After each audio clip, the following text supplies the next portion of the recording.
नमस्कार साथियों। आज मध्य प्रदेश में पंचायत चुनाव का ऐलान हो गया है, घोषणा हो गई है। ये त्रिस्तरीय चुनाव है, मतलब 3 चरणों में चुनाव होंगे। 3 चरणों में चुनाव संपन्न होने, जिसमें पहला चरण 6 जनवरी, दूसरा चरण 28 जनवरी, तीसरा चरण 16 फरवरी, 3 चरण में कंप्लीट हो जाए। और आज से आचार संहिता प्रभावी रहेगी और 16 तारीख तक आचार संहिता रहेगी। तो इस संबंध में बहुत सारे साथियों का मेरे पास कॉल आ रहा था। अब सभी का कॉल उठाना और एक एक व्यक्ति को समझाना संभव नहीं था। इस वजह से आज मैं लाइव आया हूं और इस पर कुछ महत्वपूर्ण जानकारी आप लोगों को देनी है।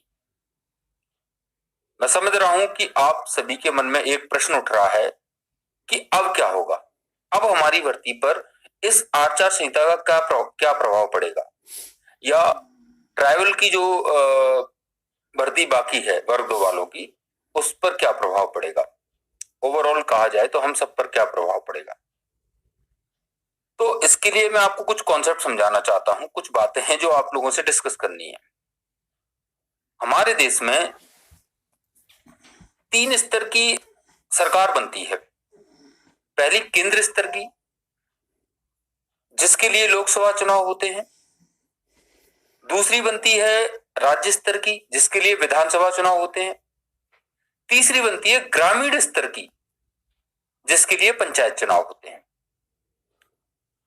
अब इन सब अगर देखा जाए कि जो केंद्र की जो सरकार होती है, उसके अधीन पूरा देश आता है, हर चीज उसके अधीन आती है। ठीक है, जैसे केंद्र का जब भी चुनाव होगा, जितने भी राज्यों में हो रहा है, कई बार क्या होता है कुछ राज्यों में नहीं हो रहा है, ठीक है, या उपचुनाव वगैरह हुआ, जैसे फुल चुनाव जो होता है, जैसे पूरे प्रदेश में होता है, जो सभी राज्यों में होता है, उसकी आचार संहिता सभी राज्यों में अप्लाई होती है। सारे कोड ऑफ कंडक्ट लागू होते हैं। ठीक है, सारी चीजें जितने भी नियम है आचार संहिता के, सभी राज्यों में लागू होते हैं, हर जगह लागू होते हैं, क्योंकि केंद्र सबसे टॉप पर है। दूसरा आता है राज्य। जैसे मध्य प्रदेश में चुनाव होंगे तो मध्य प्रदेश की के जो लोग हैं, या जो सीमाएं हैं मध्य प्रदेश की, उस सीमा के अंदर आचार संहिता रहेगी और उस सीमा में सारे नियम प्रभावी रहेंगे। और ये जो चुनाव है, ये पंचायत का चुनाव है, मतलब इसमें जो सरकार बनेगी वो ग्रामीण सरकार, पंचायत स्तर की सरकार बनेगी। तो इसके सारे नियम ग्रामीण स्तर तक लागू होंगे या पंचायत स्तर तक लागू होंगे। समझिए, एक तो केंद्र स्तर तक लागू होंगे, केंद्र के अंदर सब कुछ आ गया। दूसरा, राज्य स्तरीय चुनाव में विधानसभा के जो चुनाव होते हैं, उसमें राज्य स्तर, पूरा राज्य अंदर आ गया उसके। और ग्रामीण स्तर में पूरे गांव अंदर आ जाएंगे, मतलब सारा ग्रामीण स्तर का जो भी काम रहेगा या पंचायत स्तर का जो काम रहेगा, वो सब आचार संहिता से प्रभावित होगा। अब इससे समझिए, हमारी भर्ती जो है वो पंचायत स्तर की भर्ती नहीं है। वर्ग 1 और 2 की जो भर्ती होती है, या उच्च माध्यमिक शिक्षक और माध्यमिक शिक्षक की भर्ती, पंचायत ग्रामीण स्तर की भर्ती नहीं है, ये राज्य स्तर की और संभाग स्तर की भर्तियां हैं। तो इस पर कोई प्रभाव नहीं पड़ने वाला, तो बिल्कुल भी आपको चिंता करने की इसके लिए आवश्यकता नहीं है। हमारी भर्ती निरंतर जिस तरह से चल रही है उसी हिसाब से चलेगी, नियम तो यही कहता है कम से कम। दूसरी बात अगर मैं करूं कि और हमारी भर्ती शुरू नहीं हो रही है, हमारी भर्ती ऑलरेडी रनिंग में है, मतलब ज्वाइनिंग स्टार्ट हो चुकी है, उसके बाद आचार संहिता लग रही है। ठीक है, पहली बात तो उसका प्रभाव पड़ना ही नहीं है। फिर भी अगर आपके मन में आ रहा है, तो चूंकि हमारी भर्ती तो ऑलरेडी रनिंग में है, जो काम रनिंग में होते हैं वो कभी नहीं रुकते, किसी भी आचार संहिता में नहीं रुकते, रनिंग वाले काम चलते रहते हैं। ठीक है, तो आप लोगों को कतई चिंतित होने की जरूरत नहीं है। बस एक छोटी सी समस्या है, मतलब 90% आप निश्चिंत रहे। 10% समस्या क्या है मैं आपको वो भी बता दूं। क्या होता है कि अधिकारी स्तर पे जो समस्या है कि जहां आचार संहिता का नाम सुनते हैं वहां अधिकारी अपनी कलम तोड़ देते हैं, रोकते भी नहीं है, सीधे कलम तोड़ देते हैं, बोले आप काम नहीं करना, आचार संहिता लग गई। और अधिकारी कितने ज्ञानवान हैं, ये हम वेटिंग वाले ये भुगत रहे हैं इस चीज को, उनके ज्ञान की सजा हम लोग भुगत रहे हैं, ठीक है ना। तो मुझे सिर्फ अधिकारियों पर भरोसा नहीं है, किस आचार संहिता का बहाना लेकर अपनी भर्ती रोकने का प्रयास ना करें। हालांकि उसके लिए मेरे पास उपचार हैं, एक उपचार पहले ही अपन कर चुके हैं, दूसरा अपन आगे और भी करते रहेंगे, मतलब मेल मुलाकात मीटिंग्स जो रहेंगी उनसे, और जो पत्र लेखन का जो मेरा काम चल रहा है वो चलता रहेगा। और सबसे महत्वपूर्ण कार्य जो था अपना कोर्ट में जो केस लगाने का, वो महत्वपूर्ण था, क्योंकि आज हम न्यायालय में खड़े हुए, जो गलती इन्होंने करी है वो गलती आज अपन लेकर न्यायालय में पहुंच चुके हैं। तो अब कहीं ना कहीं न्यायालय इन्वॉल्व हो गया है, अब ये अपनी मनमानी नहीं कर पाएंगे।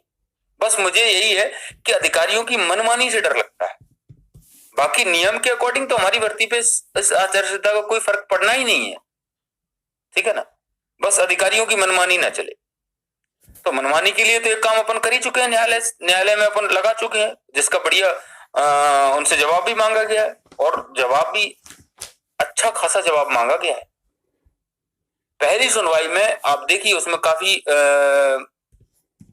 पहली सुनवाई के हिसाब से काफी बड़ा आदेश निकाला है उन्होंने, कोर्ट ऑर्डर जो आया है वो काफी बड़ा ऑर्डर आया है, ठीक है। नहीं तो छोटी पहली सुनवाई में छोटी 4 लाइन का ऑर्डर आता है, ठीक है। इसमें अच्छा खासा डिटेल्ड ऑर्डर आया है, अच्छे से जवाब मांगा है, कहीं ना कहीं विभाग को फंसा दिया है, ठीक है। अब विभाग को संज्ञान लेना ही पड़ेगा, आगे इसको बढ़ाना ही पड़ेगा, अगर नहीं बढ़ाते तो इसमें बड़ी मुसीबत में फंसने वाले हैं ये,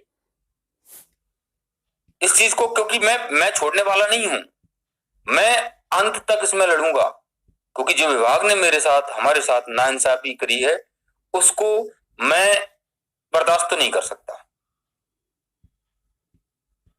हमें 6 अक्टूबर से ही ज्वाइन होना था, विभाग की गलती के कारण वो सारी गलतियां अपन डिस्कस कर चुके हैं, एक आध बार कुछ नए साथी जुड़े हैं, उनके लिए मैं दोबारा से एक वीडियो बना दूंगा, वो बात अलग है, फिर से चीजों को एक बार दोहरा देंगे। कहने का मतलब ये है कि हम ऑलरेडी उनकी सजा भुगत रहे हैं, ठीक है। तो इसके लिए जो भी चीजें मेरे से करी जाएंगी, जो मेरे अधिकार क्षेत्र में आती हैं या जो मैं कर सकता हूं वो मैं सब करूंगा, आप लोग चिंता ना करें। 90% तो आपको कोई भी समस्या बिल्कुल भी है ही नहीं, ठीक है। 10% जो समस्या है उसका अपन कोर्ट और अपने और भी मेरे पास कुछ उपाय हैं, ठीक है, उनके जरिए मैं कार्य करता रहूंगा। तो आप लोग निश्चिंत हो जाएं, इस आचार संहिता से अपनी भर्ती प्रभावित ना हो, अधिकारियों को ईश्वर सद्बुद्धि दे, अपन तो यही कहेंगे, और धीरे धीरे काम भी होगा, आप चिंता ना करें। मुझे दिक्कत एक बात की है, कुछ जो भविष्यवक्ता होते हैं ना, वो भविष्यवक्ता थोड़ा सा अभी शांति बनाए रखें, जितना आप भर्ती के लिए कर सकते हैं वो करें, भविष्यवाणी ना करें कम से कम कि अब हो जाएगा ये हो जाएगा, इससे अपना काम खराब होता है, लोग आसान्वित होकर बैठ जाते हैं फिर, और बैठना मुझे मंजूर नहीं है। आपसे जितना हो पड़े उतना कार्य करिए, वेटिंग को क्लियर कराने के लिए की दिशा में आप पे जो बन सके वो सब करिए, सभी लोग जिस पे जो बने, सबकी जिम्मेदारी, हम सब वेटिंग में हैं, या एक यूं कहें कि जबरदस्ती वेटिंग बना दिया गया है, ठीक है ना। तो थोड़ा सा कमेंट उठा लेते हैं। एसके वर्मा जी कह रहे हैं अधिकारी मक्कार हैं, इनका इलाज जरूरी है। देखो, अधिकारियों का इलाज सिर्फ और सिर्फ कोर्ट के माध्यम से कर सकते हैं, अधिकारी सिर्फ कोर्ट से डरते हैं, बाकी हमारे आंदोलन धरना प्रदर्शन से अधिकारी नहीं डरते,